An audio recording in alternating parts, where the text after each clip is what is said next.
hurricane warning for Hawaii, a watch for Florida, TD9 headed towards the U.S.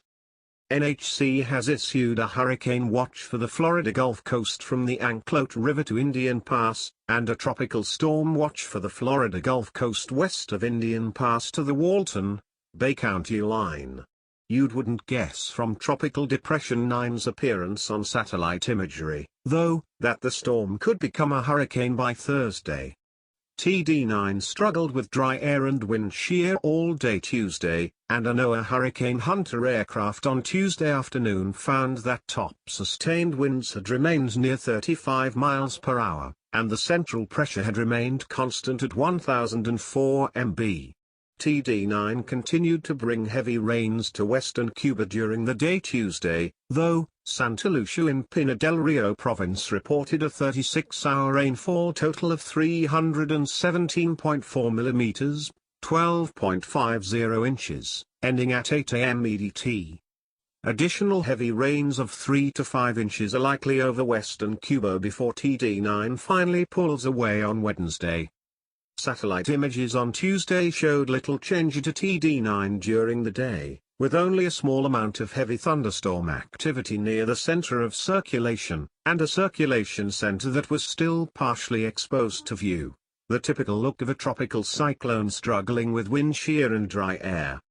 Wind shear was a moderate 10 to 15 knots, but water vapor satellite imagery showed plenty of dry air to the storm's north and west. Sea surface temperatures, SSDs, near TD9's center remained favorable for development, near 30–30.5 degrees Celsius, 86 to 87 degrees Fahrenheit. Track forecast for TD9, a Florida Gulf Coast landfall, followed by a run up the southeast coast. The latest 12Z Tuesday, 8 a.m. EDT. Runs of our top models are a little farther to the north with their landfall locations, bringing TD9 to the Florida Big Bend coast north of Tampa on Thursday afternoon.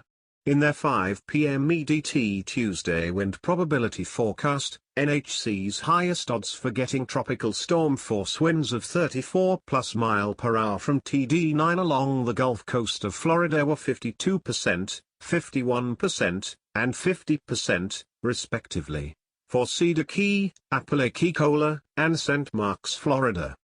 A Labor Day spoiler for the Mid-Atlantic and Northeast U.S.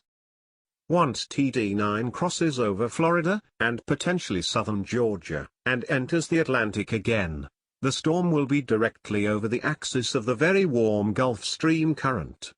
This will make the storm resist weakening, despite the expected presence of high wind shear of 20 knots.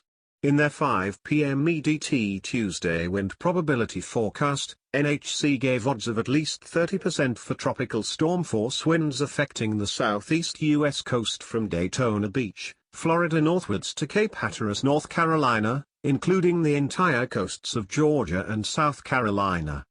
The official NHC forecast at 5 p.m. EDT Tuesday had TD9 headed northeastward out to sea, caught in the steering flow of a trough of low pressure, after clearing the coast of North Carolina on Friday. However, that outcome is in doubt.